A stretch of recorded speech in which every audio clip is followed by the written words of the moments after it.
김성수의 세상 읽기 시작합니다. 김성수 시사평론가와 함께하죠. 안녕하십니까?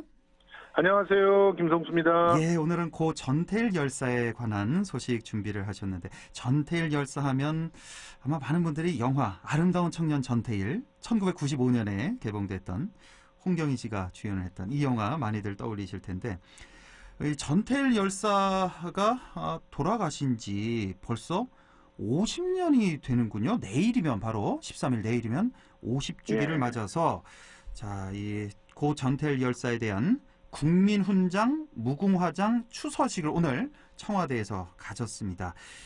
이 노동계 인사 중에서는 이 국민훈장, 무궁화장을 받는 게 처음이라면서요? 그렇습니다. 무궁화장은 국민훈장 중에서 1등급이에요. 최고 1등급. 등급의 훈장입니다. 이게 한 그래서 5등급이 있죠? 무궁화장이. 예.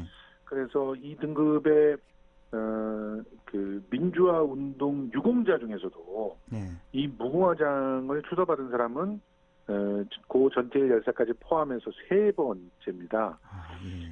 그만큼 정말 희귀한 그런 훈장이라고 볼 수 있는데요.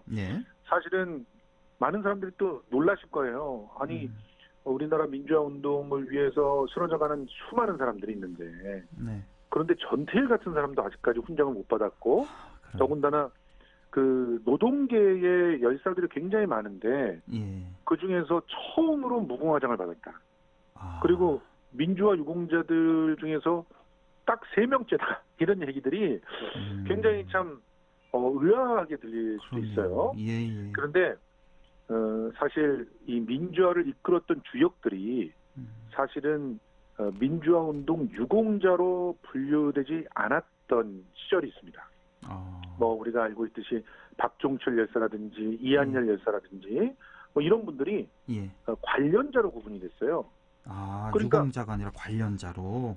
그렇습니다. 그래서 이게 참 우리 역사의 아주 아픈 부분이라고도 생각이 드는데, 이제 민주화 운동에 있어서 일정한 공이 있는 사람들을 제대로 기억하는 그런 작업이 사실은 2000년대 초반, 그러니까 노무현 대통령에 와서 조금씩 시작되기 시작했고, 그때도 이제 순서에 따라서 뭐 5.18 유공자라든가 이런 분들이 먼저 얘기가 됐죠. 그러니까 87년 이후에 그 민주화 운동을 이끌고 실제로 민주화의 성과를 이끌어낸 그런 분들 같은 경우는 사실은 이 법의 차원에서 국가에서 나서서 열사들을 얘기할 수 있는 제도적 장치가 좀 없었고요. 그래서 이번에 이제 지난 11월 3일에 문재인 대통령이 주재한 국무회의에서 이런 열사들, 특히 전태일 열사에 대해서는 국가 차원의 예우가 이루어질 수 있도록 이제 영예 수여안이라고 하는 것을 심의 의결을 했어요. 영예 수여안.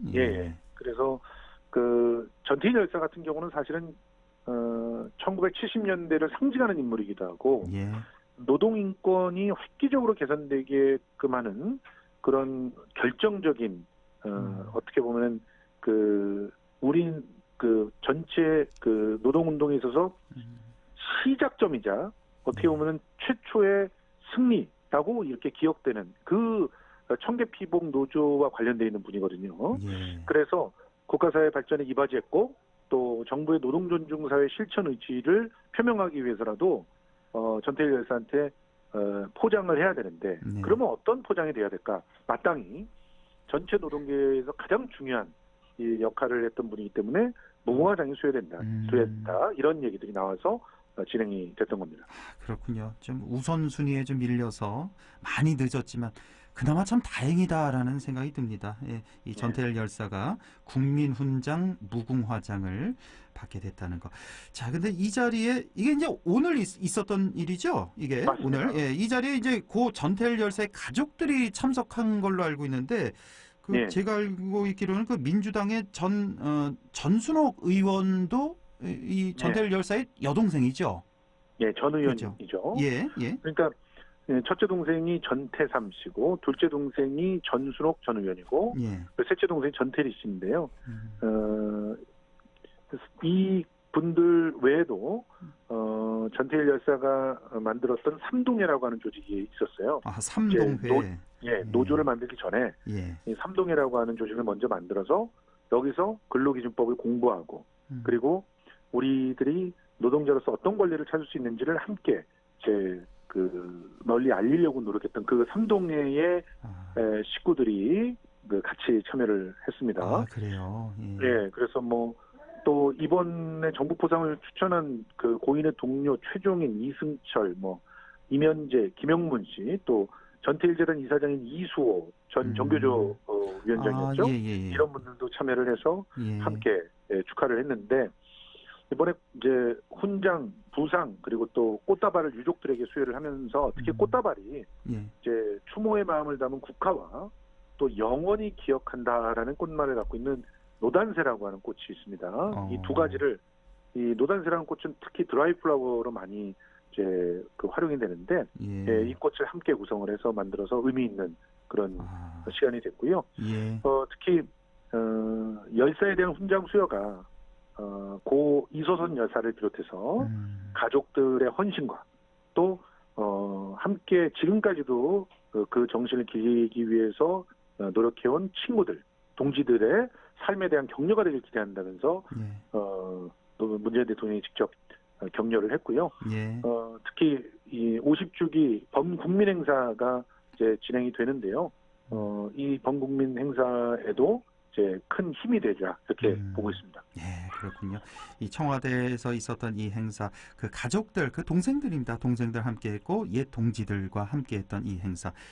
자, 그런데 전태일 열사의 어머님은 함께 하시질 못했습니다. 지난 2011년에 돌아가신 걸로 알고 있는데 사실 이 어머님이신 고 이소선 여사는 전태일 열사보다도 어떻게 보면 더 노동운동에 헌신한 분이라고 이렇게 생각할 수가 있겠죠. 그럼요. 그렇죠. 이제 1970년 11월 13일 평화시장 앞에서 근로기준법 화형식을 거행하면서 실제로 자신의 몸에 스스로 불을 당겼던 전태일 열사. 이 소식을 듣고 어머니는 황망하게 병원으로 달려갔죠. 그리고 이 전태일 열사는 어머니에게 정말 의미심장한 말을 합니다. 근데 이게 참 우리가 상상을 해도 어떤 면에서는 잘 이해가 되지 않을 수 있는 그런 장면인데요.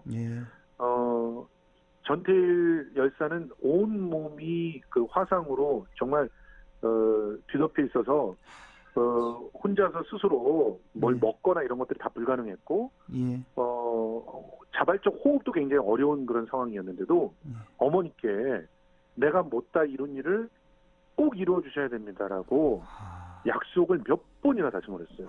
심지어는 어머니가 대답을 잘 못하니까 소리를 지르면서 어머니 꼭 대답해 주셔야 됩니다. 이렇게 얘기를 했고 어머니는 내 목숨이 붙어있는 한 기어코 너의 뜻을 이루겠다라고 약속을 하고 그제서야 이제 전태일 열사가 동료들에게 내 죽음을 헛되이 하지 말아달라는 유언을 남기고 숨을 거뒀거든요. 그리고 이소선 어머니는 정말 평범한 어머니였는데 그 다음부터는 노동운동에 뛰어든 투사가 됐습니다. 그래서 아들이 죽고 나서 그 다음에 노동운동 뛰어든 거였군요. 그럼요. 그 전까지는 아들이 근로기준법을 공부하고 이런 걸 말렸고요. 사람들과 어울려 다니는 것도 굉장히 걱정을 했던 평범한 어머니였는데요.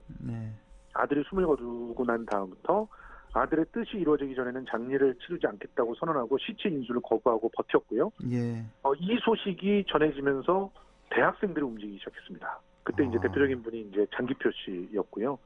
그리고 이 대학생들이 이 어머니의 그 단호한 모습과 의지에 감동을 하면서 함께 싸우기로 약속하고 그리고 어머니가 8개의 항의 요구 조건을 내세우면서 그러면서 급기야는 이제 청계 피복 노동조합을 결성하는 데 결정적인 역할을 하시고 그 이후로 40년이 넘게 이 이소선 여사는 계속 노동 현장에 그 가장 위험한 곳에 있었고 그리고 유가족들과 함께 든든한 어머니로서 모든 소외받은 사람들의 어머니로서 살아오셨고요.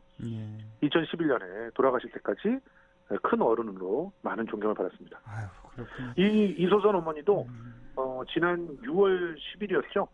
60 민주항쟁 33주년을 맞아가지고 네. 어머니는 두 번째 등급인 모란장을 받으셨어요. 아, 바로 그때, 얼마 전이었네요. 몇 달 전에. 맞습니다. 예. 민주유공자 12명에게 아이고. 이제 이 모란장이 수여됐는데 그중에 가장 앞자리에 이소선 여자가 있었습니다. 그랬군요. 어디 인터뷰에서 한번 들었는데 어머님이 그러니까 방금 말씀해 주셨잖아요. 장례를 끝까지 치르지 않겠다고 네. 하면서 시체 인수를 거부했다고 하셨는데 이 관계 당국에서 뭐 온갖 협박과 회유를 했다면서요. 돈다발도 들고 오고 그 당시에 뭐 한 3천만 원인가? 예, 들고 오면서 장례하자 빨리 하자 이렇게 했다는데 끝까지 거부했다면서요, 어머님이. 맞습니다. 당시에 3천만 원이라면 지금은 뭐 30억이 넘는 돈일 거예요. 그러니까요. 그런데 예.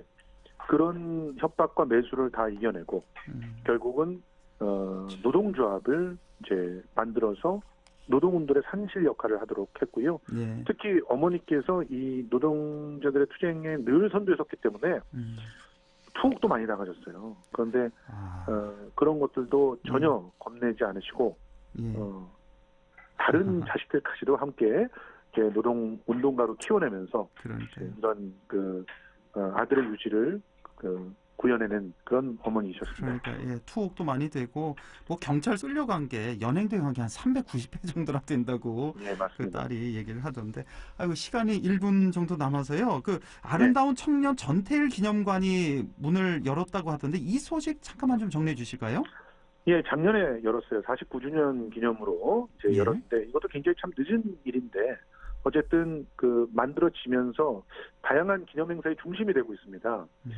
이 공간에서는 이제 서울시가 많은 도움을 줬는데 전태일 열사를 기념하고 노동의 의미를 되돌아보기 위한 다양한 문화 사업들, 교육 사업들, 프로그램과 체험 학습들이 이루어지고 있는데요. 굉장히 많은 분들이 관심을 갖고 또 여기를 둘러보고 계시더라고요. 특히 이 공간에서 다양한 프로그램들을 지원을 하고 있는데 이 지원에는 사랑, 연대, 행동이라고 하는 전태일 정신에 입각한 그런 프로그램들이 진행이 되고 있어서 많은 우리 특히 학생들한테도 영향을 주고 있습니다. 이 지금 기념문화제 진행 준비 중이니까 전태일 기념관이 던지고 있는 우리 시대의 노동에 대한 질문들 많이 나눠주셨으면 좋겠고요. 아직까지도 우리 노동 현장에는 전태일과 같은 그런 어려움에 겪고 있는 사람들이 남아 있습니다. 그리고 전태일 어머니 이소선 열사와 같은 분들도 아직까지 남아 계시거든요. 그럼요. 뭐 대표적으로 뭐 택배 노동자도 생각나고 하청업체 노동자도 생각이 나고 그러네요. 지금 맞습니다. 그리고 이제 지금 또 파업하고 있는 현대 전주 공장의 비정규직 노동자들도 생각이 나는데요. 이분들이 분진을 막을 수 있는 마스크조차 제공받고 있지 못한 모습들을 사진으로 보신 분들이 있을 텐데 이 모습은 진짜 청계피복 노조가 만들어지기 전에 전태일 열사가 환풍기를 제발 달아달라고 하던 그 요구와 너무 맥락이 닿아 있는 거예요. 예, 그렇습니다. 그래서 참으로 가슴이 아팠습니다. 알겠습니다. 예, 오늘 전태일 열사 소식 또 국민훈장 무궁화장을 추서했다는 그 소식까지 들었습니다. 김성수 시사평론가와 함께했습니다. 고맙습니다. 고맙습니다.